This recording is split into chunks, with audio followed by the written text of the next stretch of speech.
এই ডিজাইনটা ফেব্রিক দিয়ে আমাদের দরজাতে সামনে করলাম। আর এটি প্রথম থেকে ভিডিও করা হয়নি, তখন খেয়াল থাকিনি, তারপরে মনে হলো ভিডিও করে রাখি মনে হলো।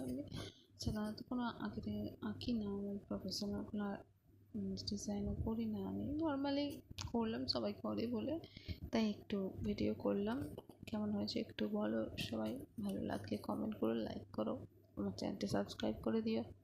এরকম আরও ভিডিও পেতে আমার চ্যানেলটি সাবস্ক্রাইব করো। ভালো থেকো বন্ধুরা, আমারও ভালো লাগবে, তোমরা সাবস্ক্রাইব করলে আমারও ভালো লাগবে। এই নতুনভাবে এটা ট্রাই করলাম, একটু ফাইনাল লুকটা আবার দেখে নাও। জানি খুব খারাপ হয়েছে, তবুও আমার ফার্স্ট চেষ্টা, আমি প্রথমে করে দেখলাম। দেখো একবার তোমরা কেমন লাগে। ভালো না লাগলে বলো, খারাপ লাগলে বলো, ভালো লাগলে লাইক করো, খারাপ লাগলে ডিসলাইক করো, কিন্তু করো।